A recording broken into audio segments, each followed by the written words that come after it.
hello အားလုံးမင်္ဂလာပါsport channel နဲ့ပြန်လည်ကြိုဆိုလိုက်ပါတယ်ဒီနေ့တော့Manchester United နဲ့ Liverpool အသင်းတို့ရဲ့ပွဲစဉ်တစ်ပွဲဖြစ်တဲ့ဒီတိုင်းလူတွေညမြန်မာစံတော်ချိန်10နာရီထိုင်းစံတော်ချိန်10ခွဲမလေးစံတော်ချိန်7နာရီခွဲမှာကစားမယ်ဒီ Manchester United နဲ့ Liverpool အသင်းတို့ရဲ့ပွဲစဉ်ကိုကျွန်တော်တို့ပြန်လည်သုံးသပ်ပေးချင်ပါတယ်ဒီနေ့ကျွန်တော်တို့ Manchester United နဲ့ Liverpool အသင်းတို့ရဲ့ပွဲစဉ်ကတော့တကယ်ရင်ခုန်စရာကောင်းတယ်တခက်တခါကဒီပွဲကအင်္ဂလန်ဒါဘီလို့တောင်သူတို့တင်စားတဲ့ပွဲဖြစ်တယ်အဲဒါကြောင့်ကျွန်တော်တို့ဒီပွဲနဲ့ပတ်သက်ပြီးတော့တကယ်ကိုရင်ခုန်စရာကောင်းတယ်အရင်ဆုံးကျွန်တော်တို့လီဗာပူးဖက်ကိုကျွန်တော်တော့လီဗာပူးကအခုချိန်မှာပရီးမီယာလိဂ်မှာ2ပွဲဆက်တိုက်ဆုံးတယ်ဒီနောက်ဆုံး5ပွဲမှာကသူက3ပွဲဆုံးထားတယ်3ပွဲမှာကချန်ပီယံလိဂ်မှာ2ပွဲချန်ပီယံလိဂ်မှာ2ပွဲဆုံးထားတယ်ပရီးမီယာလိဂ်မှာ2ပွဲဆုံးထားတယ်ဘောနော်စုပေါင်း3ပွဲဆုံးထားတယ်လီဗာပူးကဆိုတော့သူတို့အခြေအနေကဒီနောက်ဆုံး5ပွဲမှာ3ပွဲဆုံးထားဆိုတော့အခြေအနေတော့တိတ်မကောင်းဘူးဒါပေမဲ့တို့မှာလူရင်အပြည့်ရှိတယ်တို့မှာဒီဒီပေါင်တန်း300ကျော်ကစားမရင်အားကိုသူကဖြီးထားတဲ့ဒီအင်အားတကယ်တောင်းတောင်းတင်းတင်းပဲရှေ့မှာဆိုရင်တကယ်လောလောဆယ်ဒီကပါမှာဒီအခုကျွန်တော်တို့ဒီဘောလုံးကပါမှာအကောင်းဆုံးဆိုတဲ့တိုက်စစ်ပေါ့နော်တိုက်စစ်တွေရှိတယ်ဆိုတော့ကျွန်တော်ဒီ Manchester United အနေနဲ့ Liverpool ရဲ့တိုက်စစ်ကိုခံနိုင်ပါမလားကျွန်တော်လေးလာသုံးသပ်ကြည့်အောင်ဆိုတော့အခု Liverpool ကနောက်ဆုံး5ပွဲမှာ3ပွဲဆုံးထားတော့အခုဒီပရီးမီယာလိဂ်မှာကထပ်ပြီးမှဆုံးလို့မရတော့ဘာလို့ဆိုတော့ဒီထပ်ပြီးမှဆုံးလို့ရှိရင်လေသူတို့ရဲ့တကယ်ချန်ပီယံညှော်တဲ့ချက်ကမြင့်မြင့်သွားမှာဖြစ်တယ်အဲဒါကြောင့်ကျွန်တော်တို့ဒီပွဲကထပ်ပြီးဆုံးလို့မဖြစ်ဘူးလို့ရှိရင်လေဒီအင်ကွန်းလည်းဖြစ်တယ်အင်ကွန်းဖြစ်တဲ့နေ့သူတို့မှာနိုင်ပွဲကအခုလောဆယ်မရှိတဲ့ချိန်ကျသူတို့ဘရိတ်တက်တယ်နည်းနည်းလေးသူတို့စိတ်ပူလာပြီလို့ကျွန်တော်ထင်တယ်ဘရိတ်တက်တယ်နည်းနည်းလေးစိတ်ပူလာတဲ့အချိန်ကျတော့သူတို့ကထပ်ပြီးမှဆုံးလို့မဖြစ်ဘူးအဲဆိုတော့လီဗာပူးဒီပွဲတကုံရုံးမယ်လိုင်းအကောင်းဆုံးလိုင်းနဲ့သူထွက်လာမယ်လို့ထင်ပါတော့ကျွန်တော်ထင်တော့ဒီကွန်းလယ်မှာသူဒီအာနီစလော့အမြန်သုံးတဲ့ကွန်းလယ်မှာGraben Pass ကဒီတန်ရသွားတယ်ဆိုတော့ Graben Pass ကတန်ရတော့တော့ကွန်းလယ်ကိုဘယ်လိုပဲအသွဲကိုပြန်သုံးလာမှာဆိုတော့မဲအလက်စတာနဲ့ကာဒီကျုံပြန်သုံးလာမှာထင်တယ်ဆိုတော့သူကာဒီကျုံနဲ့မဲအလက်စတာနဲ့တွဲပြီးသုံးမယ်တယောက်ကတိုက်စစ်ကိုလိုက်မယ်တယောက်ကကွန်းလက်အထိုင်ပုံစံနဲ့ဒီဘောလုံးဖြန့်ဆွတ်မယ်ပေါ့နော်ဒီလီဗာပူးရဲ့ဆော့နေကြပုံစံပေါ့ဆော့နေကြပုံစံအတိုင်းဆော့လာမယ်ဆိုတော့ဒီမှာပြောစရာကကွန်းလက် ကဒီတစ်ခါလေးအနီစလောအာကိုရတဲ့ကွန်းလက်တွေတယောက်ကယောသွားတယ်ဂရဘန်ဘတ်ကယောသွားတဲ့ချိန်ကြတော့လီဗာပူးတဲ့ကွန်းလက်နည်းနည်းလေးအားနေမလားလို့လေဆိုတော့ဒါပေမဲ့ကာဒီကျုံးကမကောင်းတာမဟုတ်ကောင်းတယ်ဒါပေမဲ့ဒီဂရဘန်ဘတ်ထက်တော့နည်းနည်းလေးအားနည်းချက်တွေရှိနေတယ်ဆိုတော့သူလီဗာပူးကဒီပွဲမှာကွန်းလက်နည်းနည်းလေးပြဿနာရှိမှထင်တယ်โอเคအဲ့ဆိုတော့ဒီဒါပေမဲ့သူကတိုက်စစ်အရန်ကောင်းတယ်တိုက်စစ်မှာကeasy ရှိတယ်တောင်ပါမှာကပိုရှိတယ်တစ်ဖက်မှာဆာလာရှိတယ်မိုဟာမက်ဆာလာရှိတယ်ဆိုတော့သူတို့တိုက်စစ်ကပြောစရာမလိုဘူးလို့ရှင်အယမ်မာခုကAKDK လည်းရှိသေးတယ်AKDK လည်းရှိတဲ့ချိန်ကျတော့သူတို့ရဲ့တိုက်စစ်ကပြောစရာမလိုကြိုက်တဲ့လူတုံးအချိန်မရွေးသူတို့ကလှုပ်ပြနိုင်တဲ့ဘယ်လိုပြောမလဲအချိန်မရွေးသူတို့ကလှုပ်ပြနိုင်တဲ့ကစားသမားတွေဖြစ်တယ်ဆိုတော့မန်ယူနောက်တန်းတွေကတကယ်တတိထားပြီးမှကစားရမယ့်အနေအထားမှာပေါ့နော်မန်ယူနောက်တန်းကတကယ်ဒီတိုင်းမှာဒီမထားလို့ရှိရင်အချိန်မရွေးကိုသွန်းနိုင်တဲ့အချိန်မရွေးကိုသွန်းစွမ်းရည်ရှိတဲ့ဒီတိုက်စစ်မှုတွေတို့မှာပိုင်ဆိုင်ထားတယ်အဲဆိုတော့မန်ယူတွေနဲ့တကယ်ကိုတတိထားမယ်လို့ရှိရင်ဒီနောက်တန်းမှာကြတော့လီဗာပူးကနောက်တန်းနည်းနည်းလေးအားနေတယ်လို့ပြောရမလားနည်းနည်းလေးအခုနည်းနည်းလေးရိမ့်နေပေါ့နော်နောက်တန်းမှာဘန်တိုက်ကဒီအခုလောဆယ်ကဘန်တိုက်ကအတက်ကြီးလာပြီအတက်ကြီးတဲ့ချိန်ကျသူ့မှာစပီးမရှိတော့ဘူးစပီးမရှိတော့တကယ်လို့ဒီတကယ်လှမြန်တဲ့ကောင်တာတိုက်စစ်တွေတကယ်လှမြန်တဲ့ဒီဒေါက်ဘန်တိုက်စစ်တွေနဲ့တွေ့လာလို့ရှင်သူကဘန်တိုက်ကနည်းနည်းလေးကြံခဲ့တဲ့ပုံစံကျွန်တော်ဒီရှေ့ပွဲတွေမှာကျွန်တော်နည်းနည်းလေးကြံခဲ့တဲ့ပုံစံနဲ့တွေ့နေရတယ်အဲဆိုတော့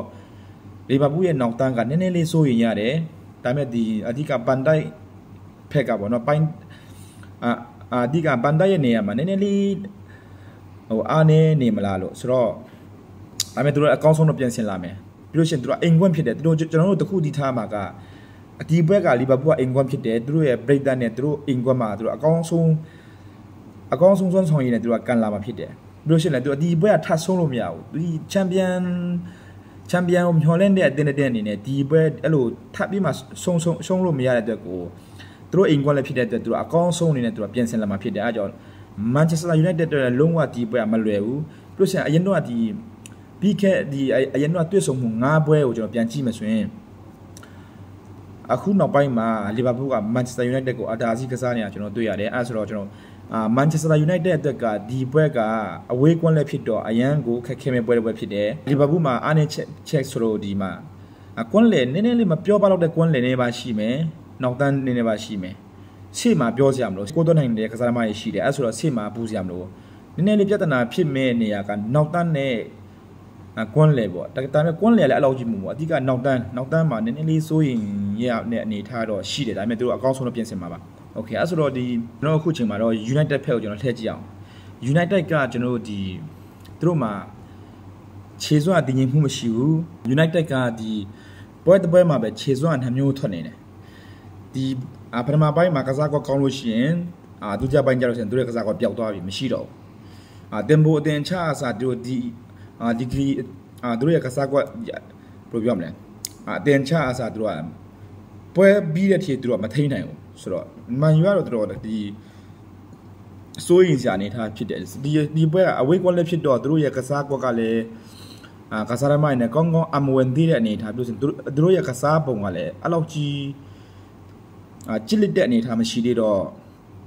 ဒီအဝေးကွက်လည်းဖြစ်တော့သူတို့မှာဒီManchester United ကဒီပွဲတကယ်ခက်ခဲမဲ့ပွဲဖြစ်တယ်ပြီးလို့ရှိရင်အားနဲ့ချက်က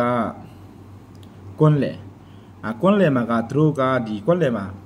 သူကအမြဲတမ်းပြောင်းသွားတယ်ပြောင်းတဲ့အချိန်ကျတော့သူတို့ရဲ့ကစားကလုံးဝမတည်ငြိမ်ဘူးလောဆန်ဒီအမိုရင်ကကွန်းလေမှာဘသူ့ကိုအားကိုးရမှမသိဖြစ်နေတယ်တကယ်လို့သူအခုကက်စမဲရိုကိုထည့်ပြီးတုံးတယ်ကက်စမဲရိုကပွဲပြီးမကစားနိုင်ဘူးပွဲပြီးမကစားနိုင်တော့သူကဒီနောက်ထပ်ထည့်တယ်ဥကာတေးနဲ့ထည့်တယ်ဥကာတေးကလည်းသူ့ရဲ့ခြေစွမ်းကလုံးဝမတည်ငြိမ်ဘူးပရိုမအားကိုးလို့မရဘူးကွာပြောရမှာဆိုတော့အားကိုးလို့မရတော့ဒီManchester United ရဲ့ဒီကွန်းလေကတကယ်ကိုပြဿနာဖြစ်တယ်ပြီးလို့ရှင်သူကအမိုရင်ကဒီကိုပီမိုင်နိုကြတော့လဲသူကမတုံးချင်ဘူးသူကြိုက်တဲ့ပုံစံမဟုတ်တော့သူကပွဲထဲမှာသူကအပြည့်အဝမတုံးချင်ဘူးမတုံးရဲဘူးပေါ့နော်ပွဲထဲမှာအပြည့်အဝမတုံးရဲဘူးအဲ့ဆိုတော့အဆောနာကျွန်တော်တို့ဒီလီဗာပူးပြောတယ်လို့ပေါ့နော်လီဗာပူးကိုပြောတယ်လို့ Manchester United လည်းသူတို့ရဲ့ကွန်းလေကပြဿနာဖြစ်တယ်ပြဿနာရှိတော့ဒီပွဲဟာကွန်းလေကမထူးခြားနာဖြစ်လိမ့်မယ်ဘယ်လိုပြောရမလဲတဲ့နဲ့တဲ့ကတအားကြီးဆိုးပြီးမှဘယ်လိုပြောမလဲတအားဖိပြီးမှကစားရနိုင်တဲ့အနေထားမဟုတ်ဘူးကွန်းလေအနေထားကတူလောက်တယ်ဒါပေမဲ့ဒီတဲ့လုံးအနေနဲ့ခြုံကြည့်မစွန်တော့လီဗာပူးကတာတယ်လီဗာပူးကဒီရှေ့နောက်အလဲမှာပြောရမှာဆိုတော့တာတယ်မန်ယူထက်တာတယ်ကစားကောပိုင်းလဲတကယ်တင်မွားကောင်းတယ်တင်ရင်မှုရှိတယ်ပြီးလို့ရှိရင်ကစားကောပတ်တို့မှာတကယ်တေချာတဲ့ကစားကောရှိတယ်ဟိုသူတို့မှာကတေချာတဲ့လီဗာပူးမှာကတေချာတဲ့ကစားကောရှိတယ်ဆိုတော့ကျွန်တော်ခုတတိထားမှာက Manchester United ကသူတို့ရဲ့ဒီကစားပုံလဲခုလောဆရာမငြိမ်ဘူးနီးပြရဲ့ယုံကြည်မှုနဲ့သူတို့ခုထိသူရယူချင်တယ်မရှိသေးဘူးဆိုတော့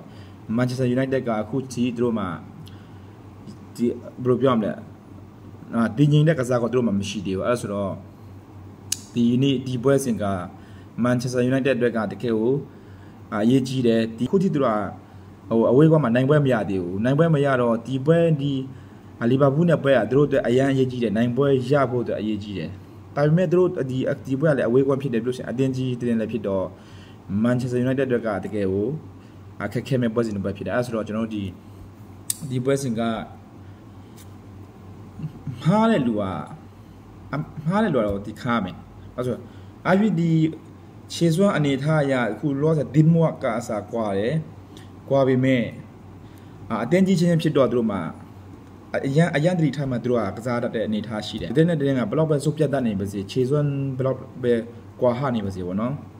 သူတို့နဲ့တွေ့ရဆိုရင်အရန်ဖြောပြမှုပေးနိုင်တယ်ဗိုက်တက်ရဲ့စိတ်ဝင်စားမှုကိုအရန်တို့ဖန်စားနိုင်တယ်ပေါ့နော်သူတို့ကတကယ်ပြိုင်ဆိုင်မှုပြင်းထန်တယ်အဲ့ဆိုတော့ဒီဘက်မှာလည်းသူတို့ရဲ့ဒီ Manchester United ပဲအဝေးကွန်းနိုင်ပွဲကိုပထမဆုံးရယူသွားမလားဒါမှမဟုတ်လီဗာပူးကလည်းဒီ သူတို့ရဲ့နိုင်ပွဲပျောက်ဆုံးမှုကိုပဲဒီပွဲနဲ့စာပြီးမှပြန်လဲရယူမလားဆိုတော့ကျွန်တော်တို့ဆက်လက်ပြီးမှကြည့်ရမှာဖြစ်တယ်ဆိုတော့ဒီပွဲမှာတော့ပွဲရလာကတော့ကျွန်တော်အနေနဲ့တော့ဒီပွဲရလာက2-1မလို့ရှင်2-1 1-0အဲ့လိုလည်းဖြစ်သွားနိုင်တယ်တကယ်လို့လီဗာပူးကနိုင်လဲဒီ2-0မလို့ရှင်တော့ 1-0 အဲ့လောက်ပဲအဲ့လောက်လည်းဖြစ်သွားနိုင်တယ်ပြီးလို့ရှိရင်တကယ်လို့ဒီ 1-1 လည်းဖြစ်သွားနိုင်တယ်ကျွန်တော်မြင်တကယ်လို့United တာတေချာလေးပြင်ဆင်ပြီးမှကြစ်လက်တဲ့စူဖဲမှုနဲ့အရင်ကဒီဆန္ဒလက်နဲ့ပွဲတုံးကလိုပဲသူတေချာလေးကိုဒီပွဲကိုပြင်ဆင်လာမှဆိုတော့တေပွဲလည်းဖြစ်သွားနိုင်တယ်လို့တကယ်လို့လီဗာပူးကနိုင်လို့ရှင်လဲ2-1မဟုတ်စင်2-0အဲ့လောက်ကတ်နိုင်မဲ့အနေထားတော့ဖြစ်နိုင်တယ်လို့ကျွန်တော်တို့ခန့်မှန်းတယ်ကျွန်တော်ရဲ့သုံးချက်ကိုဒီမှာပဲကျွန်တော်ရန်နာချင်ပါတယ်အားလုံးကိုကျေးဇူးတင်ပါတယ်